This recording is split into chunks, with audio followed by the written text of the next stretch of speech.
guys, subscribe பண்ணாதவங்க subscribe பண்ணிக்கோங்க. பக்கத்துல இருக்க bell icon click பண்ணிக்கோங்க. Okay guys, 0.7ல clay-வை நல்லா நீட் பண்ணிட்டேன். இந்த மாதிரி மூடி வச்சு நான் வந்து 2 circle வந்து ஃபார்ம் பண்ணிக்கிறேன். இந்த மாதிரி எக்ஸஸை பொறுமையா வந்து கட் பண்ணி எடுத்துக்கோங்க. இல்லைன்னா கீழே சர்க்கிளில் வந்து பாதி போயிடும் clay. இப்போ அந்த மூடியிலே வச்சு லைட்டாக இம்ப்ரெஷன் பண்ணி இந்த மாதிரி எக்ஸஸை கட் பண்ணி எடுத்துக்கிறேன். அதுக்கப்புறமா நைஃப் வச்சு அந்த எக்ஸஸ் கிளேவை பொறுமையாக கொஞ்சம் கொஞ்சமாக இந்த மாதிரி கட் பண்ணி எடுத்துக்கோங்க. அதுக்கப்புறமா நான் நீட் பண்ணிட்டேன். இப்போ எந்த மாதிரி டிசைன் பண்ண போகிறேன்னா, ஃபர்ஸ்ட் நான் வந்து 2 பக்கம் ஹோல்ஸ் வந்து போட போகிறேன். ஸோ இந்த மாதிரி ஊசி வந்து எடுத்துக்கோங்க. ஸோ ஃபஸ்ட்டு ஹோல்ஸ் போட்டதுக்கப்புறம் ஒரு ஊசி வந்து இந்த மாதிரி வந்து உள்ளே சொருவிடுங்க. 2வது ஹோல்ஸ் போடுறப்ப அந்த ஊசி அப்படியே வந்து வச்சுக்கோங்க. ஏன்னா இதுக்கு மேலே வந்து நம்ம டிசைன் பண்ண போகிறோம். நம்ம ஹோல்ஸில் வந்து அது க்ளோஸ் ஆகக்கூடாது. இப்போ வந்து பார்த்தீங்கன்னா ஃபஸ்ட்டு குழி, செகண்ட் குழி, தேர்டு குழி அதில் வச்ச பீட்ஸை தான் நான் வச்சுருக்கேன். ஸோ இந்த மாதிரி மேலே லைட்டாக ஃபஸ்ட்டு குழியில் வச்ச பீட்ஸை இந்த மாதிரி நம்ம வந்து பண்ண போகிறோம். நீங்கள் லைட்டாக அந்த கம்பி வந்து உள்ளே வந்து இப்படி போகிற மாதிரி நீங்கள் ஸ்டிக் பண்ணிக்கணும். அதில் பாருங்கள், பொறுமையாக அந்த மாதிரி பண்ணிக்கோங்க. ரொம்ப ஸ்டிக் அந்த கம்பி பெருசாக இருந்தால் நீங்கள் கட் பண்ணிவிட்டு கொஞ்சம் சின்ன சைஸாக வச்சு கூட பண்ணிக்கலாம். கொஞ்சம் நான் வந்து ஃபாஸ்ட்டாக நான் வந்து காட்டுறேன். நீங்கள் வந்து பீட்ஸ் செய்கிறப்பயே அந்த சைஸ்க்கு ஏற்ற மாதிரி ஃபஸ்ட்டு அந்த கம்பியை வந்து கட் பண்ணி வச்சுக்கோங்க, நிக்ரம் ஒயரை. அப்போ தான் உங்களுக்கு வந்து அது ஈஸியாக இருக்கும். இப்போ என்ன பண்ணுறேன்னு பார்த்தீங்கன்னா, செகண்ட் லேயர் வந்து போடுறேன். அதாவது 2வது குழியில் வச்ச பீட்ஸ் பாருங்கள், கொஞ்சம் பெருசாக இருந்தது. நான் இந்த மாதிரி கட் பண்ணி அப்படியே ஸ்ட்ரெயிட்டாக கூட நீங்கள் இந்த மாதிரி ஃபிக்ஸ் பண்ணிக்கலாம். ஸோ அது வந்து ஒரு 7 பீட்ஸ் நான் வந்து வச்சுருக்கேன். அதுக்கப்புறம் வந்து பார்த்தீங்கன்னா பெரிய பீட்ஸ், தேர்டு குழியில் வச்ச பீட்ஸை அதை நான் அப்படியே அது கீழே வந்து வச்சிடுறேன். ஸோ இதுதான் பொறுமையாக வந்து நீங்கள் வந்து பண்ணுங்கள். ஏன்னா கீழே ஊசி இருக்கனால அதை நம்ம அட்டாச் பண்ணவே முடியாது. அண்ட் தேர்டு பீட்ஸ் நீங்கள் வைக்கிறப்ப கொஞ்சம் இடம் இல்லைன்னா நீங்கள் ஃபஸ்ட்டு வைக்கிறப்பே லைட்டாக அரேஞ்ச் பண்ணி நீங்கள் வச்சுக்கோங்க. இது பண்ணுறது கொஞ்சம் ரொம்ப கஷ்டம். 2-3 தடவை நீங்கள் ட்ரை பண்ணிங்கன்னா அதுக்கப்புறம் வந்துடும். அதுக்கப்புறமா தேர்டு பீட்ஸை வந்து நான் மேலே இந்த மாதிரி நான் வச்சிடுறேன். இது கொஞ்சம் நேரம் வச்சுட்டு ரொட்டேட் பண்ணி எடுங்க ஊசியை. மேபி எக்ஸஸாக எதாவது இருந்துச்சுன்னா அழகாக மேலே வந்துடும். அதை எதுவும் ப்ரெஸ் பண்ணிடாதீங்க, அப்புறம் ஹோல்ஸ் வந்து மூடிடும். அதுக்கப்புறம் வந்து பார்த்தீங்கன்னா இந்த மாதிரி டோலோவோட அட்டை நான் எடுத்திருக்கேன். அதில் வந்து கிளேவை இந்த மாதிரி ப்ரெஸ் பண்ணி எக்ஸஸை கட் பண்ணி எடுத்துருங்க. அதில் எடுக்க முடியலன்னா கொஞ்சம் கிளேவை வந்து நல்லா வெட் பண்ணி அதை ஸ்லாப் பண்ணிட்டிங்கன்னா அது மேலே வச்சு நீங்கள் எடுத்தீங்கன்னா அழகாக வந்து இந்த மோல்டு வந்து வந்துடும். ஸோ நீங்கள் எது வேணால் யூஸ் பண்ணிக்கலாம். அண்ட் டேப்லெட் இதை யூஸ் பண்ணுறதுனால கொஞ்சம் நல்லா வாஷ் பண்ணிவிட்டு யூஸ் பண்ணுங்கள். ஸோ இதை பார்த்தீங்கன்னா ஷேப் வந்து அழகாக வந்துடுச்சு. கொஞ்சம் தண்ணி வச்சு நல்லா நான் வந்து நீட் பண்ணிக்கிறேன். கொஞ்சம் எனக்கு 2 சைடும் வந்து கொஞ்சம் பெருசாக இருக்கணும். ஸோ ஷேப் வந்து லைட்டாக எல்லா பக்கமும் வந்து நான் ப்ரெஷர் கொடுத்து லைட்டாக ப்ரெஸ் பண்ணி நான் எடுத்துக்கிறேன். ஸோ எடுத்ததுக்கப்புறம் வந்து பார்த்தீங்கன்னா யூபின் வந்து நம்ம அட்டாச் பண்ணிடணும். இதை நெக் பீஸ்க்கு வந்து கொடுக்க போகிறதுனால நீங்கள் யூபின் அட்டாச் பண்ணி வச்சுருங்க. அண்டு கீழேயும் நான் வந்து ஐபின் வந்து கொடுத்து வச்சுருக்கேன். நீங்கள் யூபின் கூட கொடுத்துக்கலாம். அதே சர்க்கிள் நீங்கள் அதே மாதிரி கட் பண்ணி எடுத்துக்கோங்க. அண்டு சென்டரில் வந்து நான் டிசைன் பண்ண போகிறேன். ஸோ அதை வந்து கொஞ்சமாக நான் கட் பண்ணிக்கிறேன். ஏன்னா அது வந்து சென்டர் பீஸாக இருக்கும். இதெல்லாம் ஜாயின் பண்ணுற மாதிரி இருக்கனால கொஞ்சமாக நான் வந்து அந்த ஷேப் மட்டும் நான் கட் பண்ணி எடுத்துக்கிறேன். அண்டு சைடில் ஃபுல்லாக நல்லா வாட்டர் வச்சு நீட் பண்ணிக்கோங்க. பிகாஸ் போடுறப்போ கொஞ்சம் கஷ்டமாக இருக்கும், ஒரு மாதிரி உறுத்திட்டே இருக்கும். நெக்கோட இருக்க ஸ்கின்லாம் வந்து பார்த்திங்கன்னா சாஃப்டாக இருக்கனால இது நல்லா நீங்கள் வந்து முடிஞ்ச அளவு நல்லா வந்து ஸ்மூத் பண்ணிக்கணும் நீங்கள். இப்போ இதில் வந்து பார்த்தீங்கன்னா 5 பீட்ஸ் வச்சுருக்கேன். இதில் வந்து பார்த்தீங்கன்னா 4 பீட்ஸ் வச்சுருப்பேன். ஸோ 5 இருக்குதா நம்ம நெக்கிட்டேருந்து ஸ்டார்ட் ஆக போகுது, 4 வந்து நடுவில் இருக்க போகுது. ஸோ இது ஹோல்ஸ் போடுறதுக்கு நான் கரெக்டாக நம்ம ஹோல்ஸ் போட்டிருப்பேன் இல்லையா, அதை கரெக்டாக வச்சு இந்த மாதிரி நீங்கள் மார்க் பண்ணிக்கோங்க. மார்க் பண்ணிவிட்டு நம்ம அதில் என்ன பண்ணமோ அதே ப்ரொசீஜர் தான் நம்ம இங்கே பண்ண போகிறோம். ஸோ ஃபஸ்ட்டு வந்து நல்லா வந்து நீங்கள் ஊசியில் வந்து ஆயில் நல்லா அப்ளை பண்ணிவிட்டு பொறுமையாக நீங்கள் வந்து இன்ஜெக்ட் பண்ணுங்கள். பிகாஸ் இந்த மண் இருக்கனால ஹோல்ஸ் வந்து வேறு பக்கம் போனாலும் போகும். ஸோ பொறுமையாக வந்து ஸ்ட்ரெயிட்டாக வந்து இந்த மாதிரி ஊசியை குத்திக்கோங்க. ஸோ குத்துனதுக்கப்புறம் அதே எடுத்துகிட்டு மறுபடியும் இன்னொரு ஊசியை வந்து குத்தி வச்சுக்கோங்க.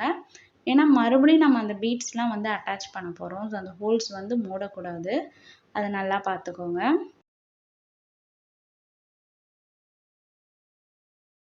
ஸோ நம்ம ஹோல்ஸ் போட்டதுக்கப்புறம் நம்ம டாப் வந்து அட்டாச் பண்ணிக்கலாம். அட்டாச் பண்ணுறதுக்கு முன்னாடி ஃபஸ்ட்டு ஹோல்ஸ் போட்டோம் இல்லையா, அதில் வந்து ஊசியை வந்து சொருவிட்டு மேலே இந்த மாதிரி நீங்கள் அட்டாச் பண்ணிக்கோங்க. நீங்கள் யூபின் இது அட்டாச் பண்ணுற மாதிரி இருந்தீங்கன்னா நான் சொன்ன மாதிரி என் மாதிரி வச்சு இந்த ஊசி நடுவில் வச்சுக்கிட்டிங்கன்னா உங்களுக்கு ஒன்றும் ப்ராப்ளம் இல்லை. நான் ஐபின் வந்து கொடுத்துருக்கனால நான் அந்த மாதிரி ஊசி வச்சுட்டு நான் அட்டாச் பண்ணிக்கிறேன். நல்லா அட்டாச் பண்ணியிருக்கீங்களான்னு ஒரு தடவை செக் பண்ணிக்கோங்க. அதுக்கப்புறமா நெக்ஸ்ட் ப்ரொசீஜருக்கு போங்க. இப்போ இயரிங்ஸ்க்கு நான் 0.4ல் க்ளேவை நல்லா வந்து நீட் பண்ணிக்கிறேன். கொஞ்சம் ஏர் பபிள்ஸ் எல்லாம் நல்லா நீட் பண்ணிக்கோங்க. ஸோ இதோட ஸ்லாப் வந்து ரொம்ப மெலிசாக தான் இருக்க போகுது.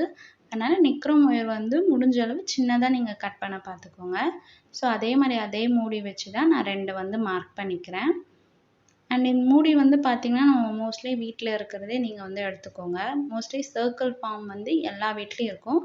அது உங்களுக்கு எந்த சைஸில் வேணுமோ அந்த மாதிரி எடுத்துக்கோங்க.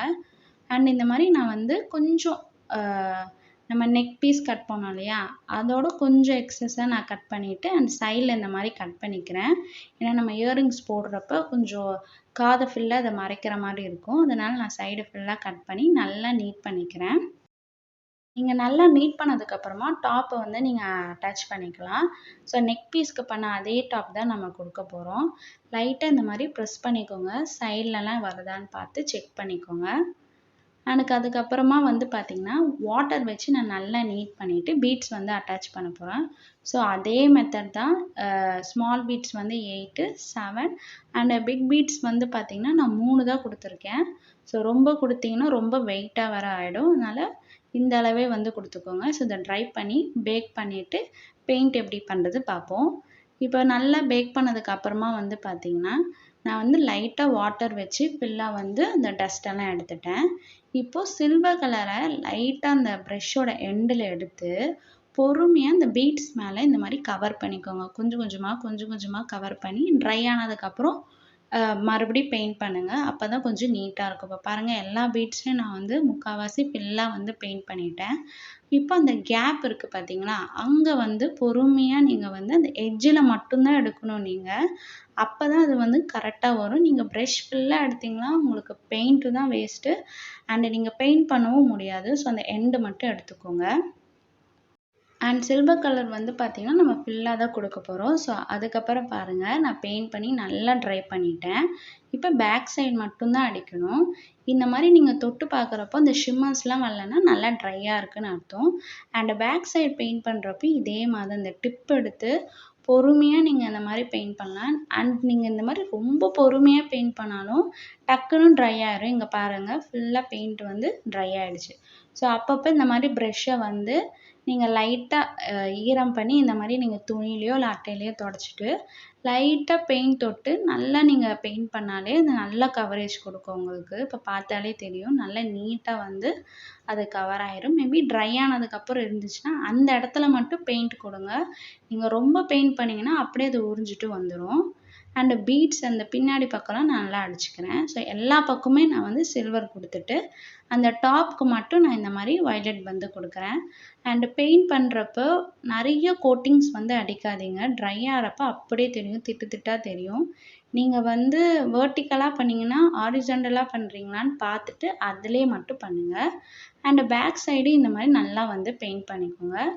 அண்ட் பேக் சைடு பண்ணுறப்போ ஒரு இடம் விடாமல் நல்லா நீட்டாக வந்து பண்ணிக்கோங்க. நம்ம வார்னிஷ் அடித்ததுக்கப்புறம் எந்த பெயிண்ட்டும் பண்ண முடியாது. அதனால் நீங்கள் இப்போ நல்லா செக் அவுட் பண்ணி பார்த்துக்கோங்க. அதுக்கப்புறமா தேர்டு குழியில் வச்ச பீட்ஸ் தான் நான் வந்து பெயிண்ட் பண்ணிக்கிறேன். கொஞ்சம் வாட்டர் கொஞ்சம் அதிகமாக இருக்கட்டும். அப்போ தான் பீட்ஸ் பெயிண்ட் பண்ணுறப்ப நல்லாயிருக்கும் நமக்கு. இந்த மாதிரி ஸ்டிக்கில் வச்சு நீங்கள் பெயிண்ட் பண்ணிங்கன்னா ஈஸியாக இருந்துச்சு. ஸோ இதை ட்ரை பண்ணி பாருங்கள். அதுக்கப்புறமா இந்த மாதிரி நீங்கள் இதுலேயே வந்து ஸ்டிக் பண்ணிக்கலாம். நம்ம மொபைல்லாம் வாங்கினோன்னா கொடுப்பாங்க இல்லையா, அதில் தான் நான் வச்சுருக்கேன். இப்போ வந்து பார்த்திங்கன்னா கியர் ஒயரை நம்ம அட்டாச் பண்ணோம். அண்ட் நிக்ரோம் ஒயர் நீங்கள் அந்த எப்படி கட் பண்ணியிருக்கீங்களோ அப்போ தான் இந்த கியர் ஒயர் வந்து உள்ளே போகும். நீங்கள் ரொம்ப பெருசாக நீங்கள் வச்சு கட் பண்ணி உள்ளே வச்சிங்கன்னா இந்த கியர் ஒயர் போகாது. அதனால் நல்லா நீங்கள் பார்த்து செக் அவுட் பண்ணிக்கோங்க. அதுக்கப்புறம் நீங்கள் பேக் பண்ணி எடுத்திங்கன்னா சம்டைம்ஸ் வந்து உள்ளே போகாது. அப்போ நீங்கள் வந்து ஊசியை வச்சு நீங்கள் எதில் ஹோல்ஸ் போட்டிங்களோ அதில் வச்சு நல்லா நீங்கள் டைட் பண்ணிங்கன்னா அதுக்கப்புறம் அதை வந்து அந்த மண்ணெல்லாம் வந்து மூடினது சரியாயிடும். ஸோ செய்கிறப்பே சொன்னேன் இல்லையா, 5 பீட்ஸ் வந்து நான் வந்து செஞ்சுருப்பேன். இன்னொன்று 4 பீட்ஸ்ன்ட்டு. ஸோ 5 பீட்ஸ் செஞ்சதை ஃபஸ்ட்டு வச்சுட்டு அதுக்கப்புறமா வந்து நான் 4 பீட்ஸ் பண்ணதை வந்து வச்சுருக்கேன். ஸோ 5 பீட்ஸ் வந்தது ஃபஸ்ட்டு, அப்புறம் வயலட் பீட்ஸ் வந்து சேர்த்துக்கோங்க. அதுக்கப்புறமா வந்து பார்த்தீங்கன்னா, அந்த 4 பீட்ஸ் சேர்த்துட்டு, அப்புறம் மறுபடியும் பீட்ஸ். ஸோ இதுதான் அரேஞ்ச்மெண்ட்டு. ஸோ ஃபர்ஸ்ட்டு ஹோல்ஸில வந்து கியர் ஒயரை வந்து அட்டாச் பண்ணிட்டு, நீங்க வந்து கியர் லாக் போட்டு லாக் பண்ணிருங்க. அதுக்கப்புறமா மறுபடியும் வந்து நீங்க கியர் ஒயர் போட்டு மறுபடியும் நீங்க இத வந்து பண்ணலாம். ஸோ நான் எப்படி பண்ண போறேன்னு நான் ஜஸ்ட் காட்டிர்றேன். இந்த மாதிரி தான் நீங்க அட்டாச் பண்ணணும்.